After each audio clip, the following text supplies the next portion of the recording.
United States, I mean, the whole commotion of being American is very special for me. I'm a proud father of two American kids, and I don't see myself career-wise anywhere outside. So 4th of July, it's special holiday. God bless America. Hey, welcome everyone to another episode of ZapTalk. And as always, I'm joined by the one and only Alex Zapp. Welcome, Alex. Hey, Joe. Hey, Onagh. Good morning. Good to see you guys all. Very cool. Great to see you as well. And Anna, just a little background, just a little bit more about yourself. I guess I know you've had over 40 years of experience in the software industry. Just curious to dive in a little bit deeper with that. So welcome.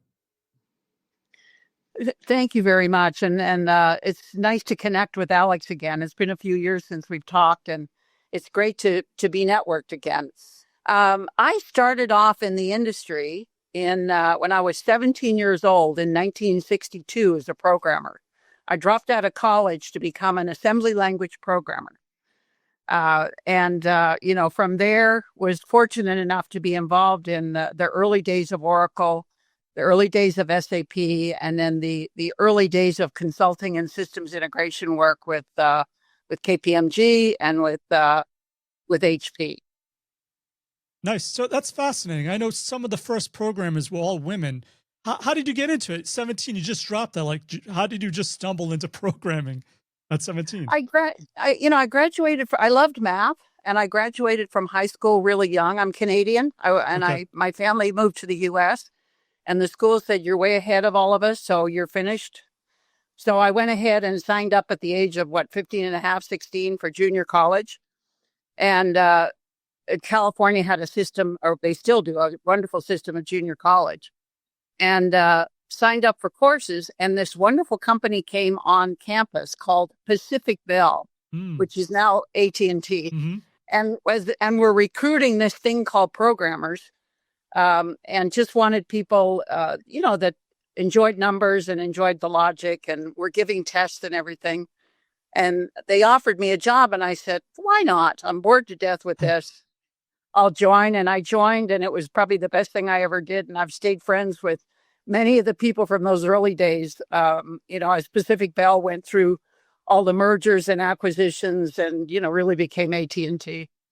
So, you mentioned how you got started in programming, and I'm always curious to know how you know Alex. Everyone always has like an Alex story. I know you've met with him or worked with him in the past, but how did you first meet Alex? The history goes in the Mercury, when Mercury when they've been acquired by HP. Hewlett Packard gave Mercury just a quota for partners to be grandfather, and they said that pick up the most, the higher performers. Those are only gonna be move the grandfather to be HP partners. Back then, we were Mercury SWAT team, so our specialty was delivering mission critical engagement for the products that had been just released. We didn't have a sales quota. We didn't have a sales force. We've been kind of a partner subdivision of professional services organization. And therefore, we didn't qualify by book. So there was a gentleman, Nigel. I won't call the last names. Maybe he wouldn't like to be. But Nigel, I got an appointment with him. He lived in Texas at that time, I remember. He said, okay, the folks in the R&D and PSO said, this is a guy you want to talk to. This is our kind of unique positioning team. We want you to have a conversation. So I flew to meet with Nigel to Texas. I had only 1 hour slot to present my case. We ended up spending the whole half of the day and had a dinner together, and I flew back. So he made a special request to Onagh, and Onagh used to be SVP of Professional Services, right? At that time? All right. And Onagh gave me special permission to Zap to become HP partner. So Onagh, I'm going to take my hat to you. So 20 years ago, because you let me do that, I was able to drive ZapTest. Thank you so much. It's a special moment. I appreciate it. You're a really special person. You're extremely intelligent. You know what to do, you know where to focus, and so it's a pleasure to make contact with you again. Appreciate it. Writing scripts to test software in 2025, you're not automating, you're just maintaining. ZapTest is the only automation platform powered by AI that sees your app like a human and executes like a fleet of machines. It works across everything: web, mobile, desktop, API, even test RPA, including the legacy tech no one wants to admit they still use. And you stop being the executive fighting fires and become the one scaling transformation like a beast. So, Onagh, I'm curious to know your take on AI since you started, I guess, was it punch cards or was it COBOL in 62 to AI? No, assembly language. That's right, assembly. On punch cards. All right. Wow, cool. So, what are your thoughts on where we stand now? Like, did you envision where we'd be right now with AI and all the technology, or any pros and cons you see to AI? What you hear, is it just a buzz or practical applications, anything like that?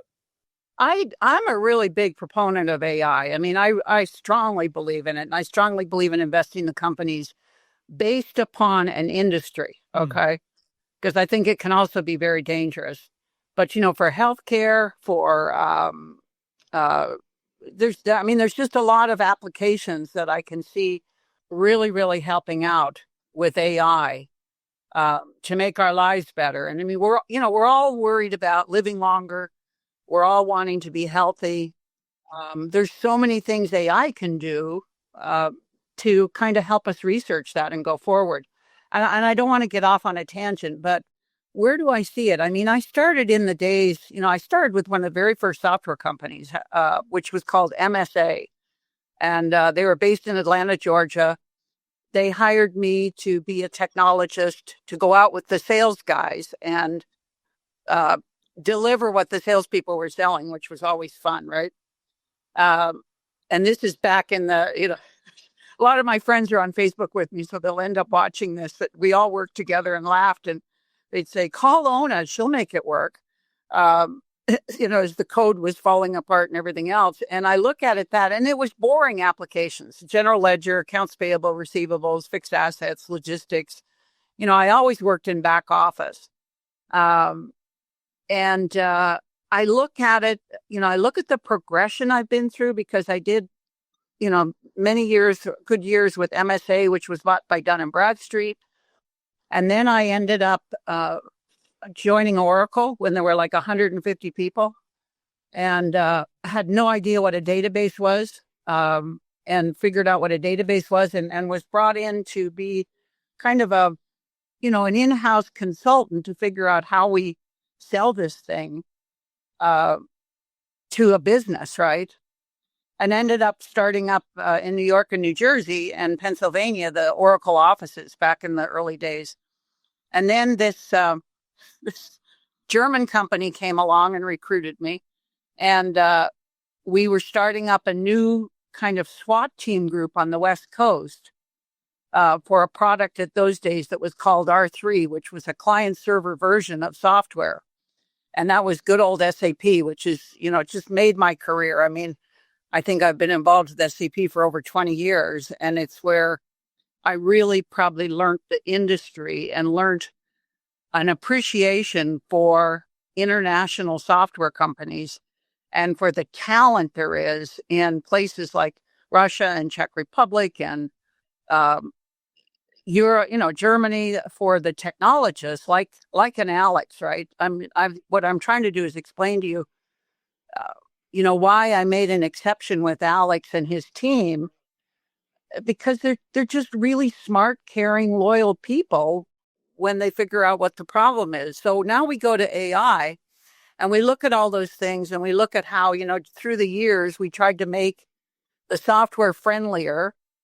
We've always tried to replace people, which we're not supposed to talk about, right? Change management and all these lovely things.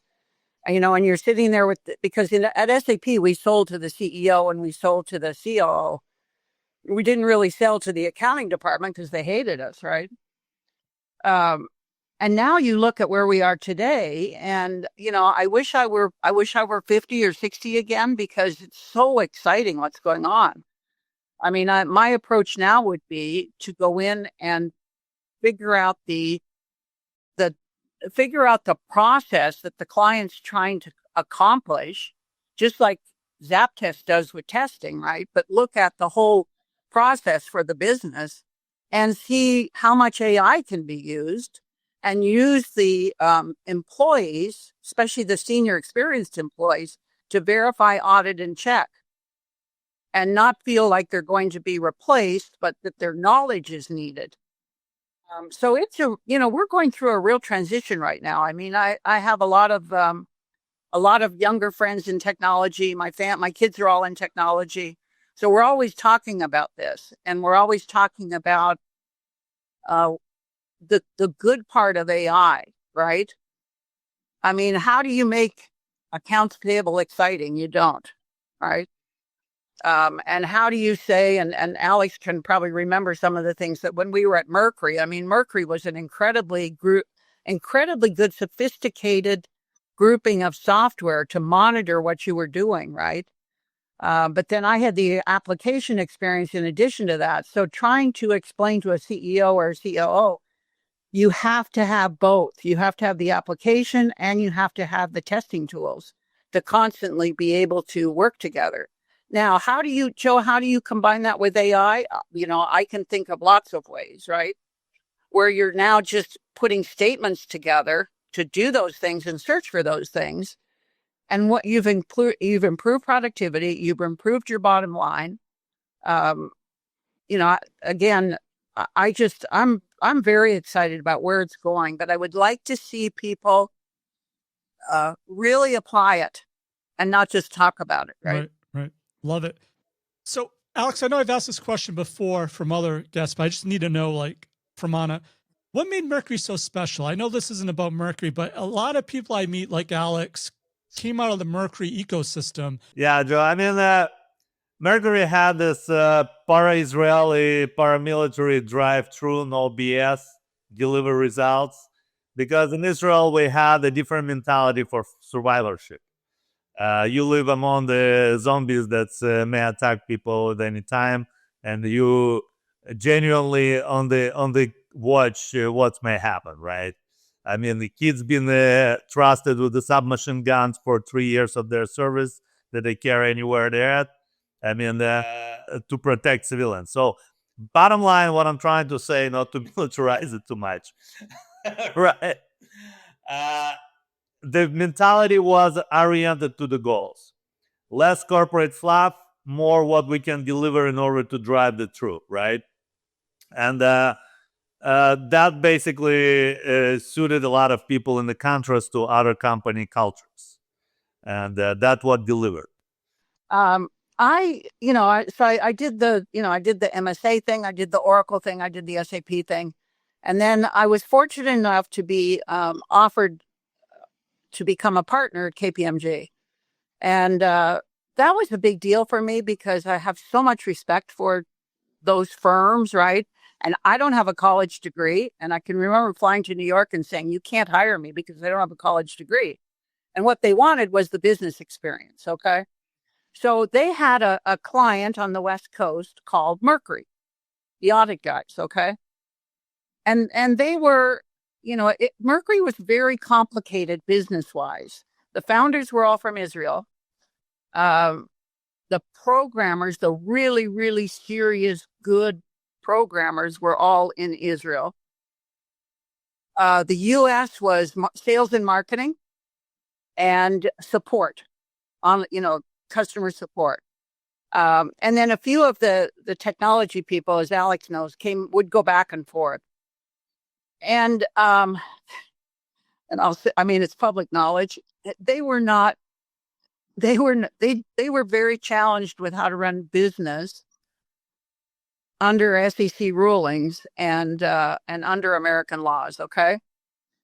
They were the first company to backdate options and be in a lot of trouble for it. And KPMG was involved in trying to help them. So things kind of blew up. from an organization point of view because of the ruling, but the products were so strong and the products were so good and the people were amazing. I mean, I remember the first time I flew to Tel Aviv, which was an experience, right? I'm a Canadian and I'm an American and I'm also a permanent resident of Mexico. So I call myself a global client, a global person, a North American citizen. I land in Tel Aviv and they've got people with guns meeting me and taking me to the development center. And, you know, I mean, it's just like for this poor Canadian person, it's like, oh my God, what am I doing? Right. They were, you know, and there was one of the wars was breaking out and all the programmers were going to go off to war. And we were trying to meet dates for a client in New York City, which you don't mess with, right? One of the biggest clients we had. And you know what? Those men and those women, and it goes back to what Alex just said, if you really listen to Alex, the discipline they had and the loyalty they had to their country and to the client and the company was something I've never seen in all the wonderful companies I've worked in, okay? So when you do go back and you look and you say, oh, look at that guy's got Mercury on his resume, especially in Europe. I mean, they're very unusual good people. I mean, and I'm still friends with some of them and I still stay in touch with some of them because I respected their knowledge so much and I respected their discipline and what they did. So, and it's a shame that HP just, you know, paid a lot of money for the company, put it on the shelf, you know, kept focusing on other things. And Alex, I don't know where the poor product is nowadays. I mean, is it still sitting on a shelf in Palo Alto or is it out there now? Well, I think I sold it out to some buyers, but I'm picking up the initiative. Introducing the latest enhancement to ZapTest, the AI-infused recorder. This smart feature captures user interactions with any application and instantly converts them into structured test documentation within Plan Studio, followed by ready-to-execute automated scripts. Creating or updating test cases has never been faster. There's no need for technical skills or programming.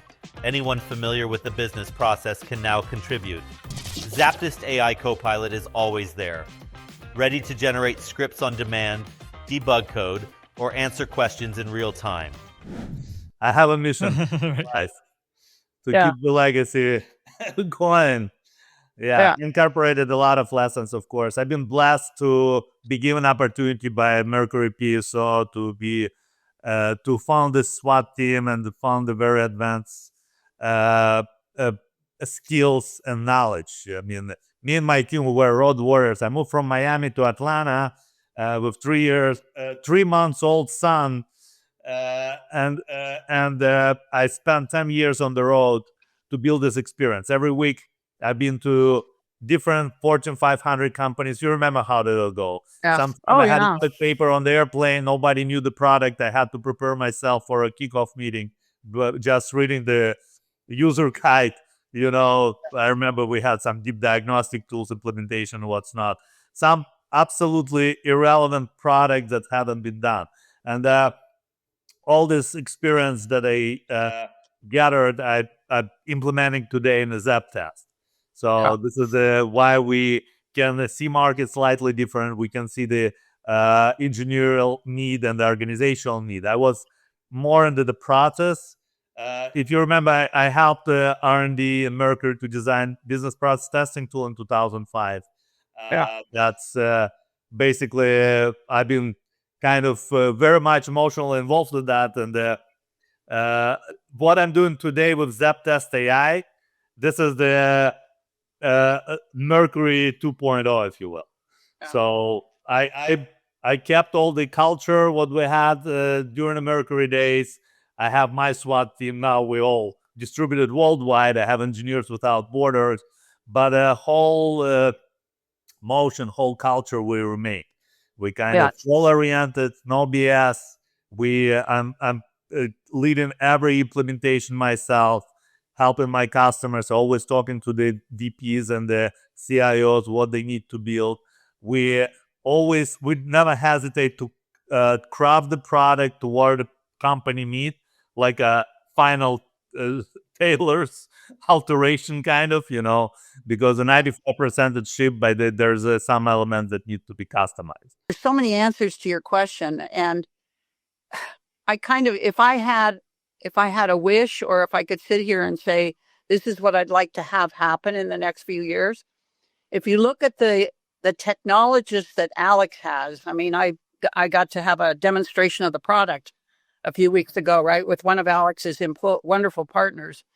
And he loves the product, right? He knows the product inside and out. And if you kind of look at those kind of people, and that's what's made SAP successful as well, is the developers in Europe are just incredible. It's the same as the people that Alex is working with. You kind of look at all of this and you say, where's Alex going with the company? Because I said, Alex, what's your exit strategy, right? Yep. Alex has no exit strategy. He's going to work forever. That's he'll live forever too, by the looks of him. Yeah, and he's going to live forever. But you say, okay, how does Alex? I mean, I know he doesn't care about money, but I'm sure his family does. How does Alex make it bigger in the revenue way and the technology way? Because look at I mean, we can sit here and talk for hours about Microsoft and Google and Adobe and all the guys we've watched, right, and Oracle and SAP and blah blah blah blah blah, right? And we can say there's the technologists, there's the sales and marketing, and then there's Wall Street, right? How I wish I could figure out how to help Alex get AI to a point where he is. I mean, I love his subscription model right now that he's got. I don't know how he makes money on it, but that's Alex's problem. How do we help him get to a point, or get the world to know how strong the logic is behind what he does and how critical testing is, and not turning it over to third parties, and not turning it over to, instead taking your own employees and helping them learn more about Alex's product, or ZapTest, shall we say, and benefit from that. I mean, Joe, like, what do we do to help Alex, right? And maybe Alex doesn't want our We're help. trying to promote it right here. Thank you. Yeah, I mean, what happened is we in a very critical moment right now in the corporate world. Yes. And as you said, people hesitant to talk about it because it's generates a lot of kind of dystopian mode. But we capitalist country, and we're driven by revenue. So we already see it quite quietly this year, but next year is going to be more loud as the severance package is going to run out and people going to be more desperate to find positioning in this world, right? So what I'm trying to say, I want to help community of testers and automation and overall the corporate implementers with automation to drive their productivity to more than it's considered to be normal. We already in the era of beyond, right? The speed of response by ChatGPT, by generative AI, this is a new normal. This is what expected from the information exchange. That's what expected from the people that responsible for this information exchange, and the productivity that's they're going to be delivering, justifying their positions. Make sense? So it's no brainer. It's going to start from you investor yourself, right? So how the conversation in the boardroom goes down. So everybody getting pressure. I talked to a lot of VPs, CIOs, they're looking for ways to optimize it. So what we do at ZapTest, we give them the once and for all, we reinvent, record, and playback. Remember Mercury days? We as a post-sales team always were battling that. Sales team promised all the record, playback, fairy tales, customer buying the product. They do the first line of implementation, it all breaks. we coming in and trying to juggle expectation with deliverables, right? So when I started ZapTest, I radical, being the rebel as I am, I told at that time, no record playback. Everybody thought that I'm crazy. I said no, because it's just a BS that we're wasting time trying to patch. So we're not going to have it at the beginning. We want to have expectations. So we're going to load all automation of the coders to the automators and give them a good tools that can run automation much faster. I created the algorithm of object recognition. We were first to do computer vision object recognition because the Quick Test Pro at that time could not recognize some mission critical technology like Adobe had, Flex and Flash. But when we exited, if you remember, I got a quota, I had to deliver, I had to sell, and I was throwing it for free, this add-on, when we were selling Quick Test Pro. But that it evolved with all this disparity and those crises, it's evolved in the standalone product. So I've been always bold about technological solutions without the aligning to the trend, what is modern right now. But the point is, right now, we're the point when we have to reverse engineer. First time in my career for 30 years, I'm saying we're moving away from automators. We get moving back to the SMEs, to people that should own the process. The people those people be always neglected during the outlining of the efficiency, right? So nobody pay attention to the manual testers, nobody pay attention to the operational personnel. Everybody paid attention to the automators, because automators, those are the drivers of the productivity drivers, pretty much, right? You have to make a process much faster and reliable.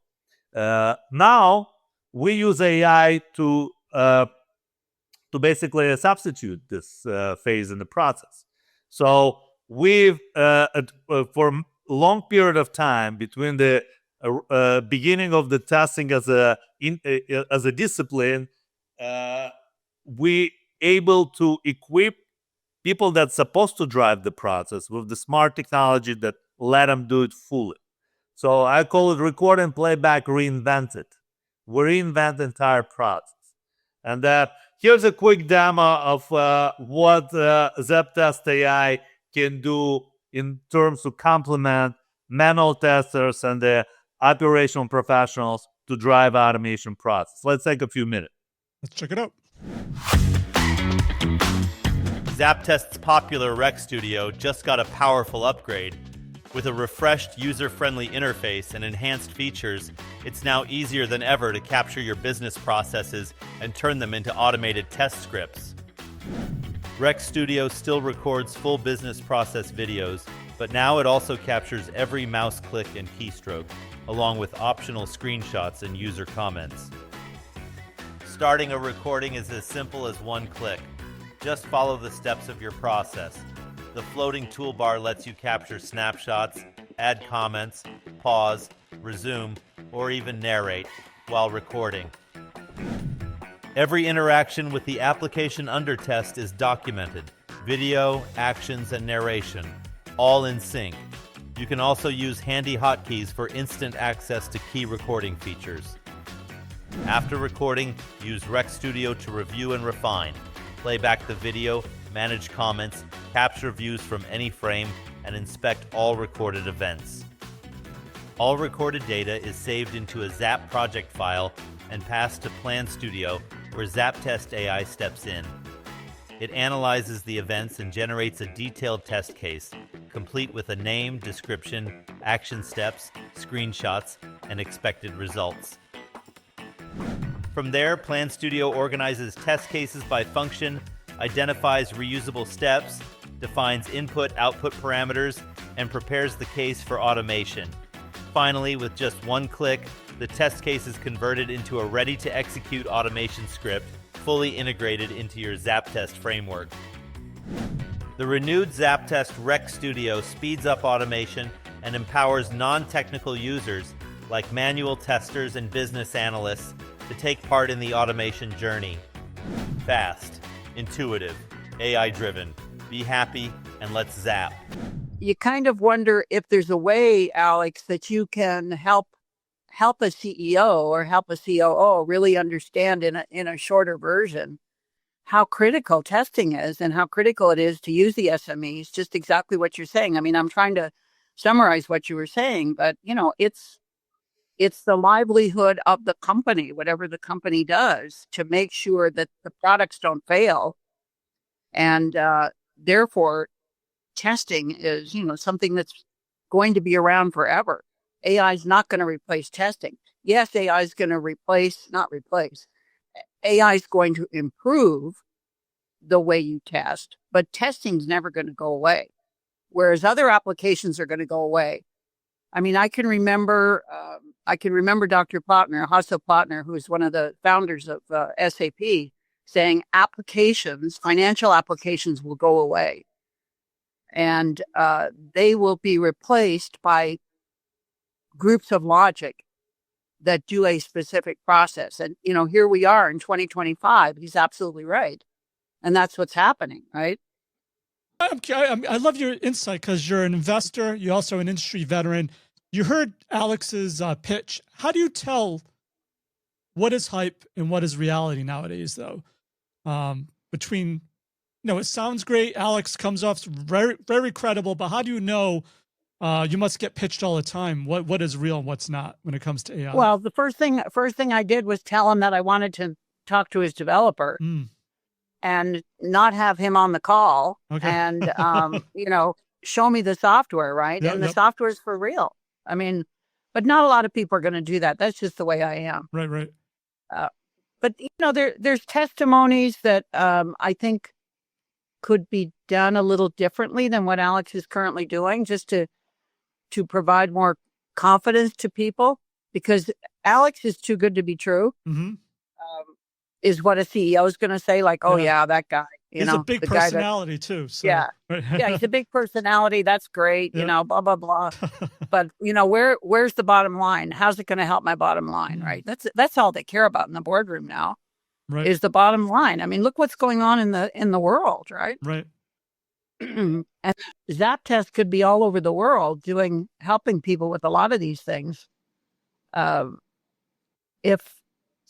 If you find the right opportunity and the right way to present it. So, but once again, along those lines, though, you mentioned, you wish you could be 50 now. Most people would think, I wish I was 30, because I'd rather go back in time and not have to deal with AI, but because a lot of people are worried about AI. You said a lot of your relatives are in the technology field as well. Do you see an actual shift in the job market? Should people be worried, or should they just embrace AI like you've been promoting? I think if you're over 45, you're extinct. Oh. In Silicon Valley. I mean, let's face reality. I mean, I'm watching my kids and my grandkids, right? Yep. My grandson just turned 30. He graduated from ASU in large data management and logistics. And he's in the right field, in the right place, right? And loving consulting and loving doing what he's doing. We as parents, as grandparents, as citizens of the world, should be reaching out and helping more of the younger people understand where the future is and where they should spend their time and their efforts in studying and in taking action for their own lives. Absolutely agree with you, Onagh. I talk to a lot of people, and they kind of people that understand that I'm a little bit more ahead of the AI and kind of try to look into the future, right? I'm saying, and it may sound a little bold, but I don't believe in the college education anymore.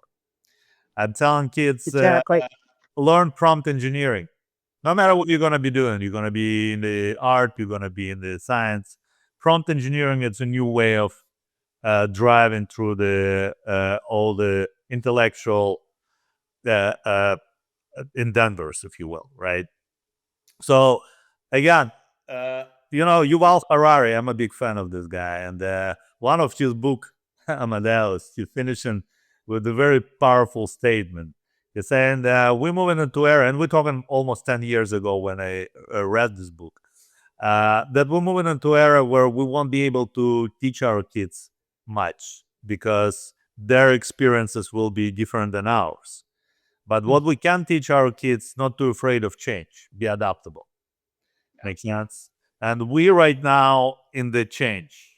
Our generation of humanity never experienced such a tremendous and rapid change of the everything. I mean, majority of humanity don't feel it yet. We, being a technology evangelist, being the AI first people, we grew up and build our careers in the cloud, which you cannot feel until it gets down to the ground, right? So we're still in the cloud in our professional achievements and how we acquire basically reality, how we comprehend reality. But this is what I would recommend for kids to do. Just align to what's coming tomorrow. Don't worry about yesterday. Be in a present. Do what you can do today. And our kids, as a matter of fact, as you said, have an amazing opportunity to learn the new skills that we don't have, that our generation don't have, and present it to the market. Not to wait for a recommendation to do it old way. Don't afraid. Just drop everything. Take the OpenAI classes online on the prompt engineering, on building the AI products, and thrive through that. And yeah, something like that. It has to be unorthodox. It has to be different. The room of opportunities will be much lesser. Yeah. But they're different. I mean, my family just had a birthday party for me to celebrate my birthday, right? My 80th birthday. And it was really interesting. 4 of the grandkids were able to make it. And they're all in college, right? And they're all in various, they're 18, 19, 22. And it was incredible to see them working on papers and using AI and not thinking a thing about it. I mean, they're just, hey, because I sat there and said, what do you, oh, grandma, this is how we do our research. This is how we put our papers together. I think of myself, imagine being a professor and trying to figure this out, right? And then, but, I have a 22-year-old grandson who's legally blind and has gone to wonderful schools, small schools, and just graduated from Lewis and Clark in Oregon. Oh. And he moved to Germany. Huh. He picked up and moved to Germany, and he wants to live in Germany for a while, and he wants to experience Munich and find an intern job, and he's majoring in economics, right? So his use of AI to me was so impressive, and the conversations with him were so impressive because he understands the world better than most people our age, and understands from an economic point of view what's going on in things, right? And he said, "Yeah, Grandma, you sit in a room with a professor and all these students, but what you really do is you research yourself using AI, right?" Well, Grandma has a favorite. So what's no, I got a whole bunch of favorites. I got a bunch of favorites, but I have to be careful what I say. So I love them all. That's awesome. So speaking of how he's going to Germany, I know as we release this episode, it's going to be around July 4th. One of our most popular episodes was with Alex talking about coming to America and his journey there. So Alex, just like a brief like homage to America, maybe why you came here, to that episode. I'll drop a link to it in its entirety. Like, what makes you think of America on July 4th? What do you have? Your personal story? And you should ask me the same question. I'm going to. That's definitely a follow-up. We're both foreigners, right, Alex? Yeah, I mean, I'm a Jewish kid that's been left in Soviet Union to grow up. I mean, my dad's family were political dissidents, and the Soviets let them out in the 70s. They all ended up in New York, and my dad decided otherwise, so he went to Siberia to help Soviet to develop oil. He was oil executive, and me being a little kid growing up in the Siberia, so you understand, it's like Alaska with no supplies. It's like North Korean version of Alaska in the 70s, right? You have one bubble gum for a whole class to share, something like that, where it's filthy poor. But the point is, when I had a chance to come to the States, I appreciated the most. And I have a special moment. I mean, I used to be like a Pinocchio who wanted to become a human, right? So I was like a Russian raised kid, and who wanted to become an American. But I remember it was 2011 in Austria. We had a HP, one of the first, not actually first at that time, but it was one of my first European conferences. And it's ended up that it's appeared that I was the only U.S. partner that's been representing ADM set of tools, like testing tools and what's not. And at the end of the ceremony, when they were closing, they gave me an honor to represent United States as a partner. And that was a special moment for me. I mean, understanding that you recognize already as an American engineer, and United States, I mean, the whole commotion of being American is very special for me. I'm a proud father of 2 American kids, and I don't see myself career-wise anywhere outside. So 4th of July, it's a special holiday. God bless America. I would say, I mean, I grew up in Canada. I left Canada when I was 15 years old. I would never have the opportunity in Canada that I had in the United States to have the career that I had and the opportunity that I had in technology.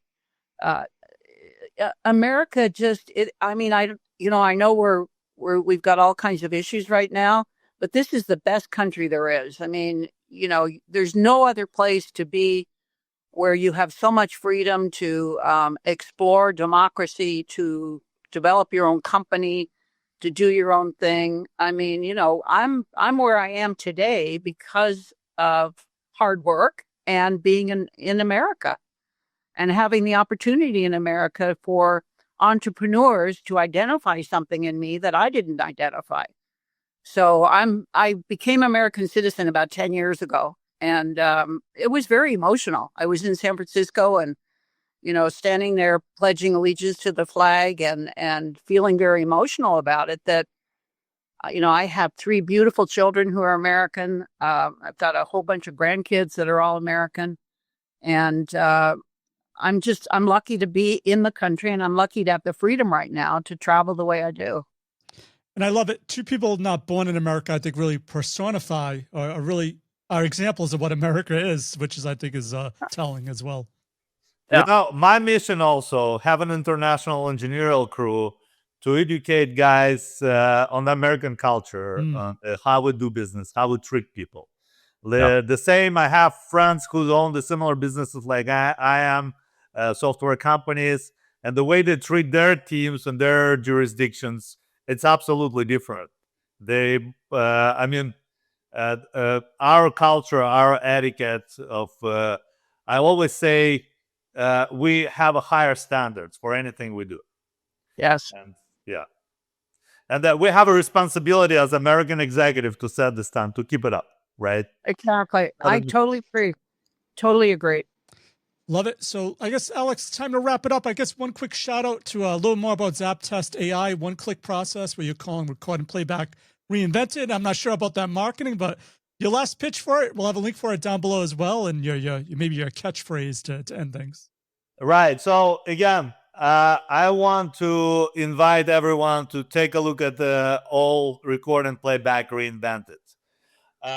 So that will help organization to keep the drive to optimize the productivity with the personnel that they have, the people that they value the most, the people that know the corporate processes, they know the corporate culture, that loyal to the corporation, that stayed with them for many years. And today we're given the industry opportunity without any disruption to continue driving the automation for all discipline, for DevOps and BizOps, and keep it seamless and very high ROI. So book a demo with us. Let us show you what it is. We have a 6 months proof of concept. We're not charging anything. You're free to walk away if you don't find the value. This is how confident we are in what we do.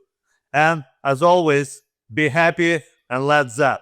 Meet our Alex Zap avatar, your AI-powered automation agent, ready to answer your questions in real time. Want to know how ZapTest can optimize your business? Need insights on automation without scheduling a call? Just ask our AI agent. No wait times, no commitments, just instant expert answers when you need them. Chat with our Alex Zap avatar now and get the answers you need on your time.